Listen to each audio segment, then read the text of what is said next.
Alors bonjour à tous, aujourd'hui nous sommes très heureux de vous annoncer la sortie d'un nouvel ouvrage.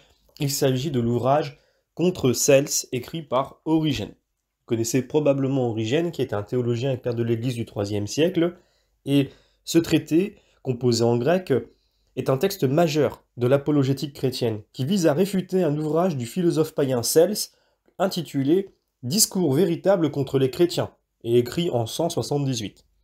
Alors, cet ouvrage d'Origène, donc intitulé Contre Cels, c'est son dernier grand ouvrage, et on espère d'ailleurs pouvoir éditer d'autres ouvrages d'Origène, qui est un auteur passionnant. Donc celui-ci a donc rédigé cet ouvrage à Césarée de Palestine, où il a passé la deuxième partie de sa vie. Auparavant, il avait vécu à Alexandrie. Et vers le milieu du IIIe siècle, pour faire remettre dans le contexte, les chrétiens connaissent une période de paix, mais de nouveaux troubles surgissent à l'horizon. On a même tenu que cet ouvrage, le Contre Cels, avait été occasionné par le jubilé du millénaire de Rome, en 247-248. Celui-ci donnant lieu à un sursaut de la religion traditionnelle païenne et contribuant ainsi à ranimer l'hostilité des païens vis-à-vis des chrétiens.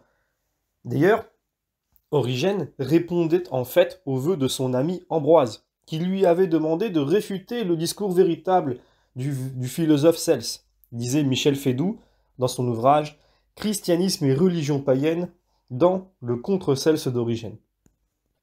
Donc Ambroise, riche alexandrin, à l'affût de toutes les nouveautés religieuses, protecteur d'Origène, dont il a favorisé les études, découvrit par hasard le livre de Cels environ 70 ans après sa parution et l'envoya à son ami avec prière instante de le réfuter, nous dit Louis Rougier, dans son ouvrage Cels, ou le conflit de la civilisation antique et du christianisme primitif.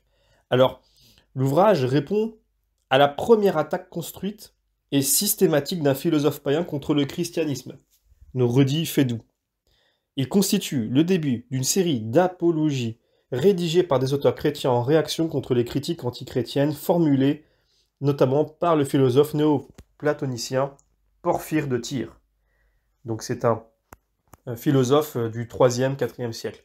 Ou par l'empereur Julien, plutôt 4e siècle, et auteur d'un livre intitulé Contre les Galiléens, auquel répondra Cyril d'Alexandrie dans son Contra Julianum.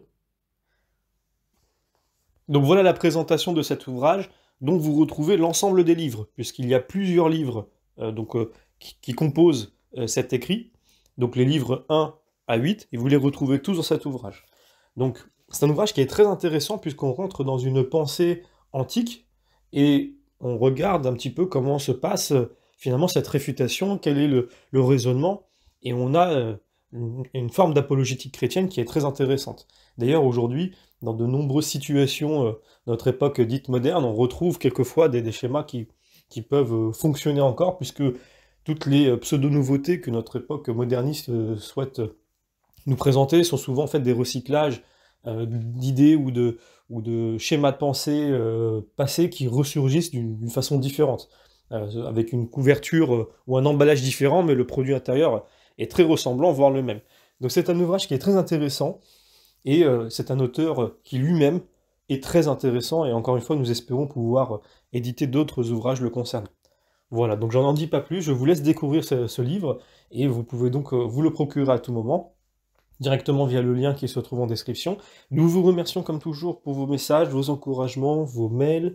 N'hésitez pas à vous abonner à la newsletter du site pour être au courant des dernières parutions, et quelquefois nous faisons d'autres séries d'emailing pour des événements de l'année, notamment Pâques, Noël.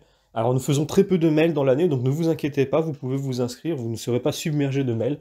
Nous en faisons vraiment pas beaucoup, 5, 6, 7 dans l'année, pas plus. Donc c'est très limité, et donc vous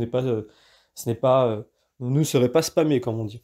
Nous vous remercions encore à nouveau, et nous vous donnons rendez-vous pour la prochaine parution.